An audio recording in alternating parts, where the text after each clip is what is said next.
Better shake your booties for black girl nerds.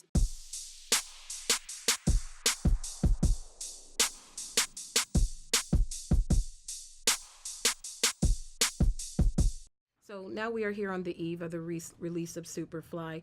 Everyone knows that the original took place in 1972. What would you call this film? Is it a reboot? Is it a... how would you categorize this film? It's a remix. Puff style, you know what I'm saying? Yeah. That's it. It's the remix of Superfly. There's so many elements. In addition to the cast that are appearing in the film, there are so many other characters. The music is a character. The hair is definitely a character.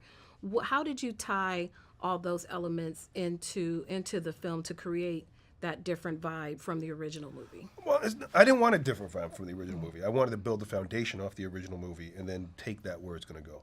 So we really took the original. We took the characters. You've seen the original? Yes. So, all your favorite characters are there. They all kind of experience similar things to a degree. So we really took the original story-wise and broke it down. What has to happen?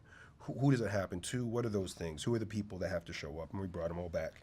But then we also took the film and said, well, what are the elements that made Superfly beyond the story? Well, the hair is a thing. The music is a thing. The car is a thing. Like, there's all these things that when you look back and watch documentaries about the original movie, that people say, these were very important to us, and this is why people reacted. It was more than just the story. It was these other things that were happening. So we went through and said, what are all these things? And then we went and addressed those things. Not a copy, not purpose. We didn't want to change it. We just said, all right, what is it now? Okay, so we need music. We need a singular vision of the music, and that brought in future. The hair is a thing. Well, we made the hair a thing. All the way down the line, we addressed all those elements of the original Superfly and brought them into this. One thing that was very compelling to me was when we saw our character Priest and Eddie, they're always wearing black. You have the Snow Patrol who are always wearing white. The obvious nod is that they're cocaine dealers. Yes. But it almost seemed like they were a little more bad guy than Priest and Eddie, but no one's totally bad and no one's totally good.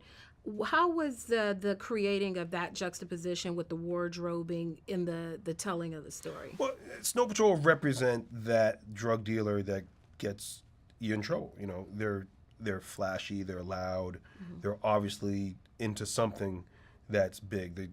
So they're always wearing white. Just that it's a symbolic representation of the flashy drug dealer that is attracting way too much attention, and then also violent, right? They settle their issues violently. So I wanted that to be a juxtaposition where Priest is over here and it's like, let that go, and we don't do violence, and killing people will put a stench on you, and even his mentor says, no, killing these guys is going to cause more trouble. We don't do that. So we have our heroes in the movie take a very different approach to how problems are dealt with and how they should be treating their criminal life versus Snow Patrol that's just out there. They'll kill you they'll shoot you in front of a club, and they're out and out, blatant, obvious drug dealers.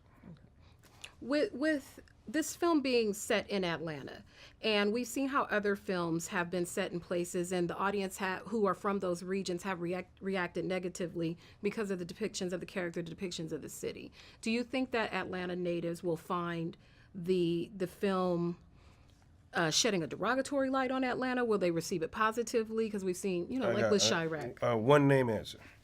Big Bank Black. He's the man out there, baby. Big Bank, everyone knows Big Bank. So that's our nod to the city. Beyond just going certain places or doing a scene in a strip club or any of this kind of stuff that we perceive as Atlanta, Bank is a real Atlanta man, yeah? So, having him in the movie just gives us something. It gives us some real authentic Atlanta everything. His culture, the way he speaks, the way he moves, just everything about him. That's a real Atlanta youth. So Big Bank Black. He's our official Atlanta card. Okay, thank you so much. Better shake your booties for black girl nerds. Better shake your booties for black girl nerds.